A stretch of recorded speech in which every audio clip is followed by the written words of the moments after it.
El día de hoy hablaremos de la enfermedad isquémica del corazón, que es una de las principales preocupaciones del sistema de salud. Saber reaccionar a tiempo ante la presencia de un infarto es la diferencia entre la vida y la muerte. El infarto agudo del miocardio es cuando una arteria del corazón se obstruye de una manera aguda, lo que condiciona que parte del músculo cardíaco se muera. Pues primero inicia con isquemia, no le llega la sangre y después esa parte se necrosa, se muere. El músculo cardíaco se alimenta por lo que nosotros llamamos arterias coronarias.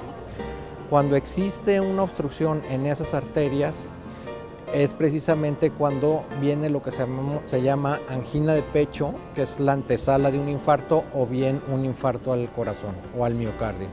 Mientras no hubo flujo sanguíneo, hubo dolor y eso es la angina de pecho, pero no alcanzó a morir ese músculo cardíaco. Y el infarto es cuando el músculo cardíaco al cual no le llega oxígeno muere. Si nos lanzamos prácticamente o nos vamos a los años de 1700, fue cuando primeramente se describió lo que era la angina de pecho. Un médico llamado Everden describe el dolor de angina de pecho tal cual es, y de ahí se viene no solamente describiendo, sino que en la historia de todo esto, de los descubrimientos y todo esto, ha habido premios Nobel en fisiología, 2 premios Nobel en fisiología. Después hubo unos médicos rusos que describieron los primeros casos de infarto, se les hacía autopsia y veían el daño al corazón. Hace 50 años, 30 años, todavía eran muy conservadores, ¿sí? El paciente que tenía un infarto se le ponía en una cama, se le ponía en reposo, a veces hasta por un mes, que no se moviera, que no hiciera esfuerzo, que no estuviera sometido a nada de estrés, y realmente se le daba solo aspirina o alguno que otro medicamento que anteriormente se usaba, pero los tratamientos en los últimos 10 años han avanzado de una manera impresionante. Después ya obviamente de conocerse los factores de riesgo y cómo repercuten a través de 20, 30, 40 años a una población que se está estudiando continuamente, vienen obviamente ya la industria farmacéutica, las industrias de otro tipo, ¿de acuerdo? Para ver medicamentos que mejoren la calidad de vida, que reperfundan, y se descubren los trombolíticos, medicamentos que actúan sobre el coágulo. Las cardiovasculares son las principales enfermedades y causas de muerte en el mundo. Cada año mueren más personas por padecimientos de corazón que por otras causas. Entre todas las afecciones del corazón, la de las arterias coronarias o isquémicas es la más común. Este órgano que bombea sangre trabaja siempre y consume mucha energía. El oxígeno y la glucosa, vitales para su funcionamiento, le llegan a través de 3 arterias que se distribuyen por la superficie externa de este músculo, en forma de ramas que penetran en él. La obstrucción de estas arterias, la arteriosclerosis, puede causar una angina de pecho o un infarto de miocardio. La arteriosclerosis es la obstrucción de las arterias por el colesterol. El colesterol es una grasa necesaria para el cuerpo humano, pero su exceso se deposita en las paredes de las arterias y las oprime. Este proceso comienza en los primeros años de vida, pero se vuelve grave hasta que el aporte de oxígeno al miocardio es menor del que necesita. Entonces se produce una angina de pecho estable o un taponeo súbito de la arteria que puede provocar un infarto agudo de miocardio. La cardiopatía o enfermedad isquémica es la principal causa de muerte en el mundo. Provoca unos 7.2 millones de fallecimientos cada año. En México, la enfermedad causa 1 de cada 10 muertes que ocurren en el país. La Organización Mundial de la Salud prácticamente le está poniendo una atención específica, ¿no? Muy especial. ¿Por qué? Porque es la primera causa de muerte en todo el mundo. Si nos vamos a nivel nacional, también aquí es la primera causa de mortalidad.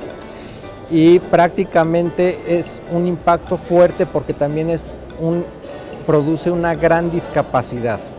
Es la segunda causa de las enfermedades cardiovasculares de discapacidad en México. Y si estamos hablando que en México hay más de 5 millones de gente con discapacidad y que la segunda causa son las enfermedades cardiovasculares, estamos hablando que es un 5% más o menos de discapacidad. Estamos hablando prácticamente de 500,000 gentes discapacitadas por enfermedad cardiovascular en México. Para darnos una idea, en el Instituto Mexicano del Seguro Social calcularon el costo anual de lo que es el tratamiento para el infarto y estaban hablando de 7,144 millones de pesos anual, solamente en el IMSS. El hombre, generalmente el primer dolor es un infarto.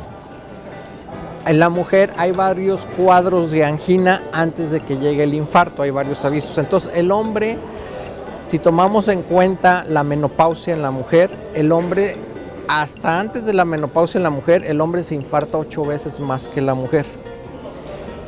Después de la menopausia, la incidencia de infarto en la mujer empieza a elevarse hasta igualarse con el hombre e incluso superar al del hombre. ¿Pero por qué lo supera? Lo supera porque la mujer es más longeva que el hombre, entonces en esa longevidad va implícito una incidencia mayor de infarto al miocardio. A lo largo de la vida humana, las arterias se van tapando con placas de grasa, colesterol y calcio, entre otras sustancias. En la medida que las capas internas de las arterias se engrosan, reducen el flujo sanguíneo o la isquemia al corazón. Así, la enfermedad isquémica provoca que fluya menos sangre a través de las arterias y que el corazón no reciba la sangre o el oxígeno que necesita. Conforme pasa el tiempo, el músculo cardíaco se contrae de manera más lenta, significa que está dañado. Si esta situación se prolonga, el corazón no bombea sangre suficiente para cubrir las necesidades del cuerpo o se altera el ritmo cardíaco, lo cual se conoce como arritmias. La enfermedad isquémica puede desencadenar un dolor en el pecho llamado angina o un infarto. La causa más común de un infarto es la formación de un coágulo de manera repentina que causa un daño cardíaco permanente.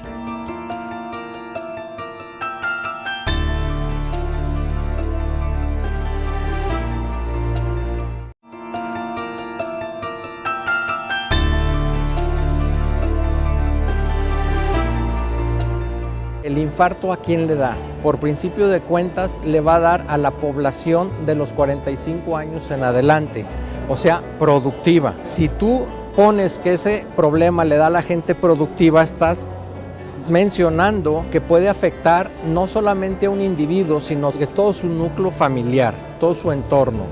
Si es con hijos chicos o ya grandes, pero es su entorno familiar. Y eso lleva implícito un costo. Son costos muy altos, ya que generalmente un paciente que tiene un infarto, que sobrevive a un infarto, porque el 50% no sobrevive, ya sea porque llegó tarde o porque no le dieron la atención adecuada, la mayoría se queda pues sin trabajo, ¿no? Pierde el empleo, ya que no se sienten capaces de seguir funcionando al 100% y por consiguiente pues el resto de la familia carga con todo ese problema. Los factores de riesgo se dividen en dos, los que puedo modificar y los que no puedo modificar. El que puedo modificar, de acuerdo, como es el hábito del tabaco, sedentarismo, una dieta baja en frutas y verduras, rica en grasas. Son pacientes también de alto riesgo los pacientes diabéticos, el sobrepeso, la obesidad, ¿sí? O problemas con el colesterol y los triglicéridos. Ponerme a hacer ejercicio, sobrepeso, ir con un nutriólogo para que me bajen de peso o con un endocrinólogo. ¿Sí? Si estoy diabético, controlar mi azúcar, si soy hipertenso, pues controlar mi presión. Creo que eso está por parte del paciente. La principal característica es un dolor intenso por detrás del esternón o en el pecho, podemos decir. Es un dolor que es tan intenso que el paciente siente que se va a morir, que no soporta el dolor, que se está muriendo y generalmente se puede acompañar de náusea, de sudoración profusa, incluso de sensación de ir al baño. Cuando el paciente tiene un infarto, el dolor dura generalmente más de 20 minutos. El dolor puede irradiarse, no nomás ser localizado al esternón o aquí en la boca, el estómago, sino se puede ir al brazo izquierdo, se puede ir a la mandíbula, se puede ir a la espalda, al tórax derecho. Hay un pequeño grupo de pacientes, como son los pacientes diabéticos, en los que ellos no pueden sentir dolor porque su sistema nervioso se afecta con la diabetes. Entonces a lo mejor su principal síntoma no es el dolor, sino es una sensación de falta de aire, que le falta el aire, que se está ahogando. También hay que tener mucho cuidado con estos pacientes porque puede ser un infarto. Los peligros que podrían prevenirse con estilos de vida saludables son la causa de 8 de cada 10 casos de la enfermedad isquémica y los accidentes cerebrovasculares. En general, las causas más frecuentes de las enfermedades del corazón son una dieta inadecuada, la falta de ejercicio constante, el consumo de tabaco y la ingesta nociva de alcohol. Otros factores de riesgo son la edad. Esta afectación es la primera causa de muerte entre los hombres de más de 60 años y la segunda entre las mujeres en ese rango de edad. El sexo. En cierta época de la vida, la enfermedad de las arterias coronarias afecta más a los hombres, aunque la frecuencia se iguala a partir de que las mujeres entran en la menopausia. El aumento del colesterol malo, conocido como LDL, y la disminución del bueno, llamado HDL, el tabaquismo, la hipertensión arterial, la diabetes mellitus, la obesidad, el sedentarismo. Otro factor que influye en el desarrollo de esta enfermedad son los antecedentes de cardiopatía isquémica en la familia. El riesgo más importante para un infarto de miocardio es haber tenido otro previamente. Las personas que ya han sufrido una angina o infarto tienen más riesgo que los que no se han enfermado. Los pacientes con múltiples factores de riesgo tienen el máximo peligro de padecer enfermedad obstructiva de las arterias coronarias. Anteriormente no había muchas opciones. Anteriormente era, ¿sabe qué? Ya le dio un infarto y dele gracias a Dios que sobrevivió, ¿sí? Ya no se mueva, lo menos que pueda hacer deporte, lo menos que pueda moverse para que deje descansar a su corazón.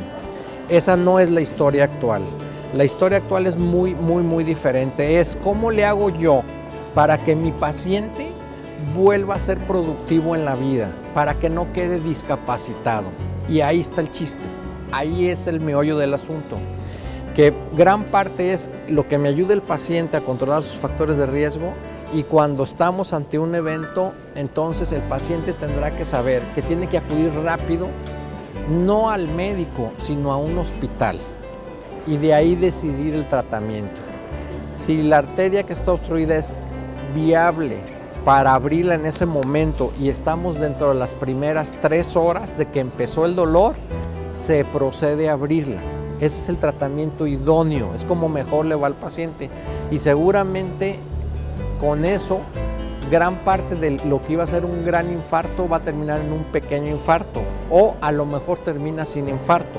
Si llega después de las 3 horas, pero ya no con dolor, pero entre las 3 y las 6 horas, ¿sí?, de que inició el dolor, están un tipo de tratamiento que se llaman fibrinolíticos. Son medicamentos que se administran en la vena con riesgo de sangrado, pero que destruyen el coágulo que está tapando la coronaria. Dentro de las complicaciones después de los pacientes que sobreviven del infarto, pues una son la insuficiencia cardíaca, otra complicación son las arritmias. Los pacientes, como un tejido se murió, ese tejido ya no conduce adecuadamente los impulsos del corazón, entonces ocasiona arritmias que la mayoría son letales, que ocasionan que el paciente tenga muerte súbita. Hay que recordar que la mitad de los infartos no llegan al hospital, ¿sí? Antiguamente, de esa mitad de los infartos que llegaban al hospital, prácticamente la mortalidad era alta, ¿sí? Hoy en día es menor al 10% de los que llegan al hospital. Si su atención fue adecuada y oportuna, su corazón está casi sano, pero no deja de ser un paciente con factores de riesgo. Pero si la atención no fue adecuada, pues va a ser un paciente con falla cardíaca, que necesita medicamentos, tener una vida, estilo de vida saludable, que es lo que te comento que se hace en las clínicas de rehabilitación o que los cardiólogos le sugerimos al paciente. Pues ya, si ya tuvo un infarto, ya jamás debe volver a fumar, debe hacer más ejercicio, se le da de acuerdo a la edad del paciente qué tipo de ejercicio puede hacer. La mayoría puede recuperar hasta el 100% el músculo, o sea que no queda con secuelas. De ahí la importancia que el paciente acuda rápidamente a una atención médica oportuna y eficaz, donde se tenga el equipo médico y el personal calificado para la atención de un infarto. La enfermedad isquémica del corazón puede no presentar síntomas durante varios años y es posible que su primera manifestación sea una angina de pecho o un infarto al miocardio. Algunos síntomas de estos males son dificultad para respirar, náuseas e incluso vómitos, dolor en la mandíbula y en la espalda, dolor en el pecho, mareos, desmayo, sudores fríos y palidez, la pérdida repentina de la fuerza muscular en los brazos, piernas o cara, el entumecimiento en la cara, piernas, brazos y el hombro izquierdo, confusión y dificultad para hablar o comprender lo que otros dicen, problemas visuales en uno o ambos ojos, dificultad para caminar y pérdida de equilibrio o la coordinación, dolor de cabeza intenso y pérdida de la conciencia. Acudir al médico de inmediato puede impedir que el músculo cardíaco sufra un daño irreversible o mortal.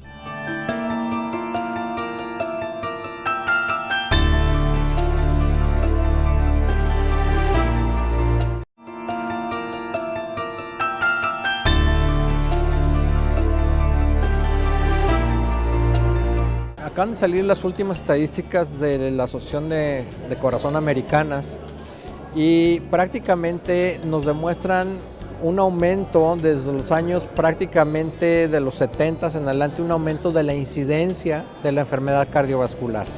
Entre ellos va el infarto al corazón, la embolia cerebral, hipertensión arterial, insuficiencia cardíaca, o sea, van todas esas enfermedades juntas como enfermedad cardiovascular. Y esas enfermedades van en aumento, pero prácticamente hace que también a la par vaya en aumento todo lo que es recursos para el tratamiento, angioplastías, cirugía cardíaca, ¿de acuerdo? Unidades de cuidados coronarios, todo en aumento. Pero la mortalidad es donde se ha logrado ya ir en un descenso, ¿de acuerdo? Y se va viendo cómo van mejorando, ¿sí?, prácticamente los factores, la asociación de los factores de riesgo. O sea, ¿a qué me refiero? Cómo algunos factores de riesgo se van disminuyendo, ¿de acuerdo? Aunque otros permanecen todavía altos. Pero sí, las estadísticas nos dicen muy claro que todavía nos falta prácticamente atender esos factores de riesgo, ¿de acuerdo? Para poder tener todavía mayores éxitos en la enfermedad cardiovascular.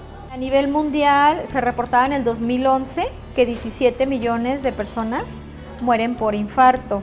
Y se dice que si el problema no se atiende, no se crean las medidas adecuadas, tanto a nivel de gobierno como a nivel de familia y a nivel personal, para el 2030 va a haber casi 30 millones de personas con un infarto. O sea que la tendencia es hacia el aumento, ¿no? Entonces sí se tienen que tener medidas para controlar, porque prácticamente ni las instituciones públicas ni privadas van a tener la capacidad para la atención y el seguimiento de los pacientes, y sobre todo los costos económicos que tienen a nivel familiar, personal y a nivel de instituciones de salud. La tendencia es que los pacientes se chequen después de los 45 años, tengan un chequeo al menos anual.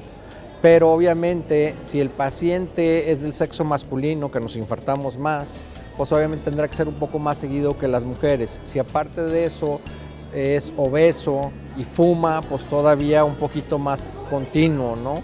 Con otro tipo de exámenes un poco más agresivos. Pero si es un paciente, vamos a poner un extremo, ¿sí?, que es un paciente masculino con sobrepeso importante, diabético, con colesterol alto, hipertenso y que fuma y no hace ejercicio, será alguien que tenga que estudiarse más a fondo cada vez que se vea y más frecuente, ¿no? Lo más importante es que con cambios en los hábitos de vida se reduce el riesgo de la enfermedad isquémica de corazón. Una vez que se presentó, la afección se puede tratar con fármacos y diversos procedimientos médicos. Hay exámenes que revelan si una zona del corazón tiene poca movilidad por una lesión irreversible, o si es posible recuperarla mediante un bypass o la recanalización de la arteria que provocó la lesión. En última instancia se opta por un trasplante de corazón, pero esta cirugía implica riesgos altos y no hay corazones disponibles para todos los enfermos. Un día empecé a sentir pues como un pequeño molestia en el pecho y me caminaba unos pasos y me empezaba como que a agitar. Empecé a sentir dolor y ese cansancio y pues poco a poquito fueron molestias más y más fuertes. Me canalizó el doctor Esturado, me canalizó al hospital, pues ahí fue donde ya En ese momento me vuelve a pegar ese dolor tan intenso. En el momento en que estábamos haciendo pues para que me registraran y todo, fue que me volvió a pegar otra vez el otro dolor. Sí, pero ya eran muy intensos. Inmediatamente que terminó la cirugía, inmediatamente sentí el cambio, ¿no? La atención de las enfermedades cardíacas es una atención que resulta no cara, resulta bastante cara. Sí, tienes que tomar en cuenta que un infarto agudo al miocardio es de entrada al hospital en agudo, entrar a una sala de hemodinamia, hacer una coronariografía, que es pintar las arterias para ver qué tanto fue la lesión o es la lesión. Si se pone un resorte o no se pone un resorte. El resorte lleva implícito un costo fuerte porque son materiales que vienen de fuera, ¿sí? Y luego de ahí una recuperación en terapia en una unidad de cuidados coronarios, que viene siendo una unidad de terapia intensiva en corazón. Y luego pase a piso y después a su casa. Y estamos hablando prácticamente de unos gastos superiores a los 100,000 pesos. Creo que si tú, con un estudio y aplicándote en el deporte, aplicándote en dejar tus malos hábitos como el tabaco, creo que te estás ahorrando todo eso. La prevención primaria es la que se da antes que el paciente tenga un infarto, porque ya lo demás es prevención secundaria, los cuidados, los tratamientos, pero la prevención primaria antes que se tenga un infarto es muy importante y es en lo que se debe trabajar o debemos trabajar todos los médicos, ya sea internistas, médicos generales, cardiólogos. ¿Por qué? Porque sabemos que es lo que va a modificar que el paciente tenga un infarto. No. Vamos a poner que te haces un estudio completísimo y voy a exagerar los precios, pero vamos a poner que te haces un estudio completísimo de sangre, de orina, radiografía, a lo mejor una prueba de esfuerzo y te salió todo 5 a 7,000 pesos al año. Vamos a poner que llegaste por un infarto, que te pusieron un stent, medicado porque eras diabético y que duraste en la terapia 3 días y todo este chiste van a ser a lo mejor 150,000 pesos. La prevención de la enfermedad isquémica de corazón se logra con una ingestión de dieta variada y equilibrada, baja en grasas saturadas y colesterol, la práctica diaria de ejercicio físico, incluso moderado, como caminar media hora, dejar de fumar, dormir bien y evitar el estrés. Es recomendable que las personas con varios factores de riesgo se sometan a un control cardiológico al menos una vez al año. Si me hubiera tardado más tiempo, algo fatal, porque ya estaba, según me dijo el doctor en la misma operación, ya estaba a punto de colapsarse la arteria. Ya vamos para 2 años. Practico mi vida como debí de haber hecho. Entonces sí se siente una diferencia, inclusive en el estado físico, en el estado de ánimo. El cambio de alimentación yo creo que también influye, el ejercicio. Cambia todo eso, o sea, ayuda no nomás a nivel de, ¿cómo dicen?, de quemar calorías y de mantenerse pues más delgado, sino hasta en cuestión anímica. Creo que sí ayuda mucho todo esto.